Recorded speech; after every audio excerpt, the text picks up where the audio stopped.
여호수아 4장. 온 백성이 요단강 건너기를 다 마치자 여호와께서 여호수아에게 말씀하셨습니다.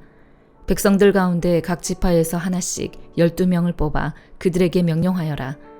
너희는 요단강 한복판에 제사장이 서 있던 곳에서 돌 12개를 갖고 너희가 오늘 밤 묵을 곳에 두라고 하여라.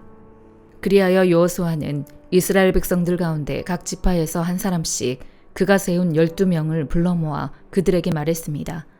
요단강 한복판에 있는 너희 하나님 여호와의 궤 앞에 가서 각자 이스라엘 지파의 수에 따라 돌을 하나씩 어깨에 메고 오라. 그것이 너희 가운데 증표가 될 것이다. 훗날 너희 자손들이 이 돌들은 무슨 뜻이 있습니까? 하고 물으면 너희는 그들에게 말하라. 요단강 물이 여호와의 언약궤 앞에서 끊겼다. 궤가 요단강을 건널 때 요단강 물이 끊겼으니 이 돌들은 이스라엘 백성들에게 영원한 기념이 될 것이다. 그러자 이스라엘 백성들은 여호수아가 명령한 그대로 했습니다. 그들은 여호와께서 여호수아에게 말씀하신 대로 이스라엘 지파의 수에 따라 요단강 한복판에서 돌 12개를 그들이 묵을 곳에 가져와 거기서 씌웠습니다. 여호수아는 요단강 한복판에 언약궤를 맨 제사장들이 서 있던 자리에 돌 12개를 세워두었습니다. 그리하여 그 돌들이 오는 날까지도 거기에 있습니다. 궤를 든 제사장들은 여호와께서 여호수아에게 백성들에게 말하라고 명령한 모든 것을 다 마칠 때까지 요단강 한복판에 서 있었습니다. 모세가 여호수아에게 지시한 그대로였습니다. 백성들은 서둘러 강을 건넜습니다. 모든 백성이 강 건너기를 마치자 여호와의 궤와 제사장들은 백성들이 보는 앞에서 강을 건넜습니다. 르우벤 지파, 갓 지파, 므낫세 반 지파 사람들은 무장한 채로 모세가 명령한 대로 이스라엘 백성들보다 앞서서 건넜습니다. 전투태세를 갖춘 약 4만 명의 군인들이 여호와 앞에서 강을 건너 전투를 위해 여리고 평지로 향했습니다. 그날의 여호와께서 모든 이스라엘 사람이 보는 앞에서 여호수아를 높이셨습니다. 그러자 이스라엘은 전에 모세를 두려워했던 것처럼 그의 생애 내내 그를 두려워했습니다. 그때 여호와께서 여호수아에게 말씀하셨습니다. 증거의 궤를 맨 제사장들에게 요단강에서 올라오라고 명령하여라. 여호수아는 제사장들에게 요단강에서 올라오라고 명령했습니다. 여호와의 언약궤를 맨 제사장들이 강 한복판에서 올라와 그들의 발바닥을 무태 디디는 순간 요단강 물이 제자리로 돌아와 전과 같이 강둑에 넘쳐 흘렀습니다. 백성들이 요단강에서 올라온 것은 첫째 달 10일이었고 여리고 동쪽 경계에 있는 길갈에 진을 쳤습니다. 여호수아가 요단강에서 가지고 나온 12개의 돌들을 길갈에 세우고 이스라엘 백성들에게 말했습니다. 훗날 너희 자손들이 아버지에게 이 돌들은 무슨 뜻이 있습니까? 하고 물으면 너희는 너희 자손들에게 이스라엘이 마른 땅을 밟고 이 강을 건넜다라고 알려주라. 너희 하나님 여호와께서 홍해에서 너희가 다 건널 때까지 우리 앞에서 홍해를 말리셨듯이 너희 하나님 여호와께서 너희가 다 건널 때까지 너희 앞에서 요단강을 말리신 것이다.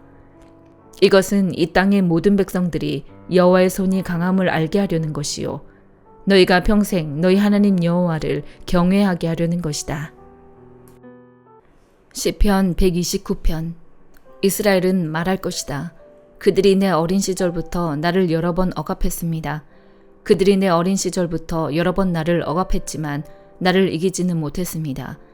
밭을 가는 사람들이 내 등을 갈아 길게 고랑을 만들었습니다. 그러나 여호와께서는 의로우신 분이시라 그분이 악인들의 줄을 끊어주셨습니다. 시온을 미워하는 사람들은 다 수치를 당하고 물러가라. 그들은 자라기도 전에 시들어버리는 지붕 위의 풀 같아서 베는 사람이 자기 손을 채우지 못하고 모으는 사람이 그 품을 채우지 못하리라. 지나가는 사람들도 여호와의 복이 너에게 있기를 빈다. 여호와의 이름으로 우리가 너를 축복한다라고 하지 않으리라.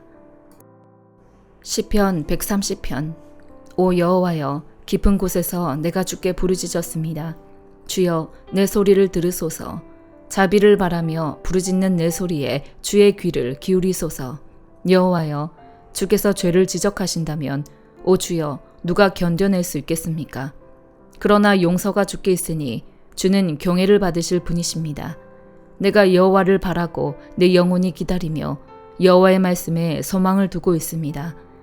내 영혼이 주를 기다리는 것이 아침이 오기를 기다리는 파수꾼보다 더 간절합니다. 정령 파수꾼이 아침이 오기를 기다리는 것보다 더합니다. 이스라엘은 여호와를 바라라. 변함없는 신실하심이 여호와께 있고 온전한 구원이 그분께 있도다. 그분이 손수 이스라엘을 그 모든 죄악에서 구원하시리라. 시편 131편. 오 여호와여, 내 마음이 교만하지 않고 내 눈이 높지 않습니다. 내가 너무 큰 일들과 나에게 벅찬 일들을 행하지 않습니다. 진실로 내가 내 영혼을 가만히 잠잠히 있게 하니 젖된 아이가 그 어미와 함께 있는 것 같고 내 영혼도 젖된 아이와 같습니다. 오 이스라엘아, 지금부터 영원히 여호와를 바라라. 이사야 64장. 주께서 하늘을 손으로 찢으시고 내려오시면 산들이 주 앞에서 벌벌 떨 것입니다. 불이 나뭇가지를 활활 살라버리듯 불이 물을 펄펄 끓게 하듯 내려오셔서 주의 원수들에게 주의 이름을 알리시고 저 나라들이 주 앞에서 떨게 해주십시오.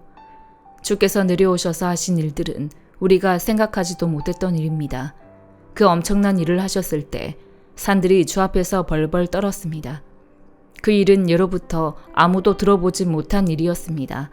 귀로 듣지도 못했고 눈으로 보지도 못한 일이었습니다. 주 말고는 그 어떤 신이 자기를 기다리는 사람들에게 이런 일을 할 수 있었습니까? 주께서는 정의를 기쁨으로 실천하고 주의 길을 걸으면서 주를 기억하는 사람을 찾으시면 기뻐하시는데 보십시오. 우리는 계속 잘못을 저질러서 주께서 노여워하셨습니다. 그러니 우리가 어떻게 구원을 받겠습니까?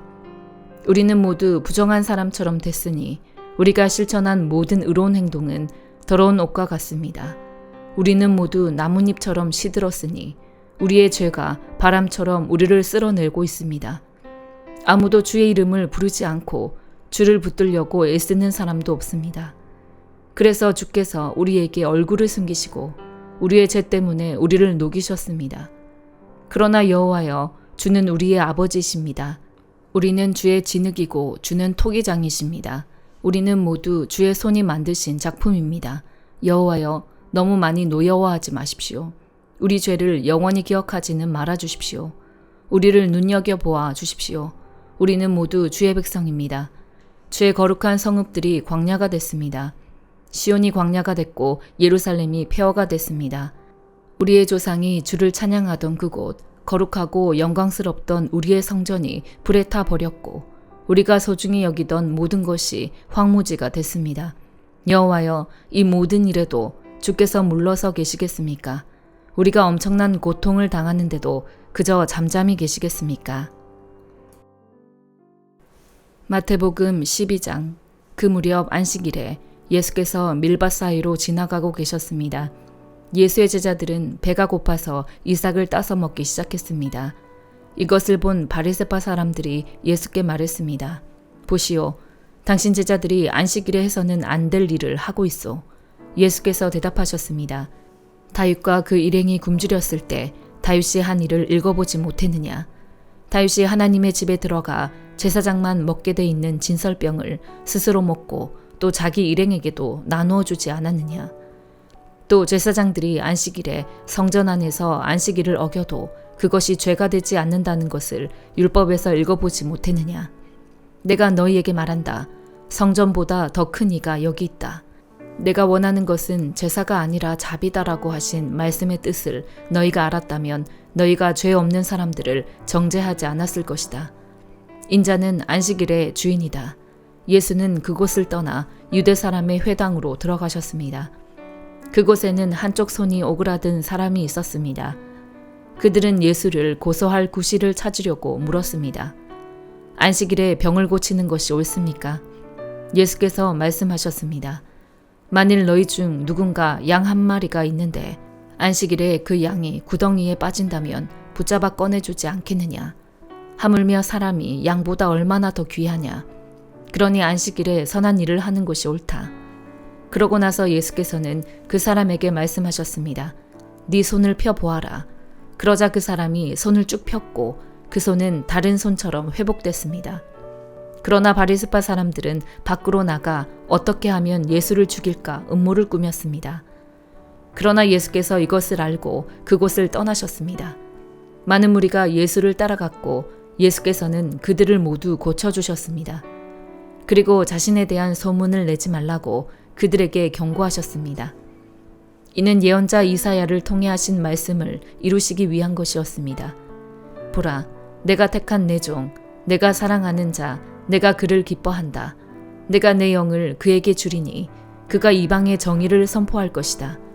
그는 다투지도 않고 울부짖지도 않을 것이니 아무도 길에서 그의 음성을 듣지 못할 것이다.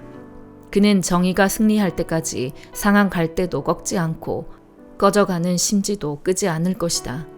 또 이방이 그 이름에 희망을 걸 것이다. 그때 사람들이 귀신이 들려서 눈 멀고 말하지 못하는 사람을 예수께 데리고 왔습니다. 그리고 예수께서 이 사람을 고쳐주시자 그 사람이 말도 하고 볼 수 있게 됐습니다. 그러자 모든 사람이 놀라며 말했습니다. 이분이 혹시 그 다윗의 자손이 아닐까? 그러나 이 말을 듣고 바리새파 사람들은 이 사람이 귀신의 왕 바알세불의 힘을 빌려 귀신을 내쫓는다라고 말했습니다. 예수께서는 그 생각을 아시고 그들에게 말씀하셨습니다. 어떤 나라든지 서로 갈라져 싸우면 망하게 되고 어떤 도시나 가정도 서로 갈라져 싸우면 무너진다. 사탄이 사탄을 쫓아내면 사탄이 스스로 갈라져 싸우는 것인데 그렇다면 사탄의 나라가 어떻게 설 수 있겠느냐? 내가 바알세불의 힘을 빌려 귀신들을 내쫓는다면 너희 아들들은 누구의 힘을 빌려 귀신들을 쫓아내느냐? 그러므로 그들이야말로 너희 재판관이 될 것이다. 그러나 내가 하나님의 영을 힘입어 귀신들을 쫓아낸다면 하나님 나라가 이미 너희에게 온 것이다. 사람이 먼저 힘센 사람을 묶어놓지 않고서 어떻게 그 사람의 집에 들어가 물건을 훔칠 수 있겠느냐? 묶어놓은 후에야 그 집을 털 수 있을 것이다. 나와 함께하지 않는 사람은 나를 반대하는 사람이고 나와 함께 모으지 않는 사람은 흩어버리는 사람이다. 그러므로 내가 너희에게 말한다. 사람의 모든 죄와 신성 모독하는 말은 용서받겠지만 성령을 모독하는 것은 용서받지 못할 것이다. 누구든지 인자를 욕하는 사람은 용서받겠지만 성령을 모독하는 사람은 이 세대와 오는 세대에서도 용서받지 못할 것이다. 나무가 좋으면 그 열매도 좋고 나무가 나쁘면 그 열매도 나쁘다. 나무는 그 열매를 보면 알 수 있다. 독사의 자식들아, 너희가 악한데 어떻게 선한 것을 말하겠느냐? 마음에 가득 차 있는 것이 입 밖으로 흘러나오는 법이다. 선한 사람은 선한 것을 쌓았다가 선한 것을 내놓고 악한 사람은 악한 것을 쌓았다가 악한 것을 내놓는다. 그러나 내가 너희에게 말한다. 심판날에 사람은 자기가 함부로 내뱉은 모든 말에 대해 해명해야 할 것이다. 네가 한 말로 의롭다는 판정을 받기도 하고 네가 한 말로 죄가 있다는 판정을 받기도 할 것이다. 그때 바리새파 사람들과 율법학자들이 예수께 말했습니다. 선생님, 우리에게 표적을 보여주십시오. 예수께서 대답하셨습니다. 악하고 음란한 세대가 표적을 구하지만 예언자 요나의 표적밖에는 보여줄 것이 없다. 요나가 3일 밤낮을 큰 물고기 뱃속에 있었던 것처럼 인자도 3일 밤낮을 땅속에 있을 것이다. 심판 때에 니느웨 사람들이 이 세대와 함께 일어나 그 죄를 심판할 것이다. 그들은 요나의 선포를 듣고 회개했기 때문이다. 그러나 요나보다 더 큰 이가 여기 있다. 심판 때에 남쪽 여왕이 이 세대와 함께 일어나 그 죄를 심판할 것이다. 그 여왕은 솔로몬의 지혜를 들으려고 땅끝에서 왔기 때문이다. 그러나 솔로몬보다 더 큰 이가 여기 있다. 한 더러운 귀신이 어떤 사람에게서 나와 쉴 곳을 찾으려고 물 없는 곳을 돌아다니다가 끝내 찾지 못했다. 그래서 그 더러운 귀신은 내가 전에 나왔던 집으로 다시 돌아가야겠다라고 말했다. 그런데 가보니 그 집은 아직 비어있는 채로 깨끗이 치워져 있고 말끔히 정돈돼 있었다. 그러자 더러운 귀신은 나가서 자기보다 더 사악한 다른 귀신들을 7이나 데리고 와 그곳에 들어가 살았다. 그렇게 되면 그 사람의 마지막은 처음보다 훨씬 더 나빠질 것이다. 이 악한 세대에도 이렇게 될 것이다. 예수께서 사람들에게 여전히 말씀하고 계실 때 예수의 어머니와 형제들이 예수께 말하려고 밖에 서 있었습니다. 어떤 사람이 예수께 말했습니다. 보십시오. 선생님의 어머니와 형제들이 선생님께 드릴 말씀이 있다며 밖에 서 있습니다. 예수께서 그에게 말씀하셨습니다. 누가 내 어머니이고 내 형제들이냐? 그리고 손을 내밀어 제자들을 가리키며 말씀하셨습니다. 보라, 내 어머니이고 내 형제들이다. 누구든지 하늘에 계신 내 아버지의 뜻을 행하는 사람이 내 형제요, 자매요, 어머니다. 아멘.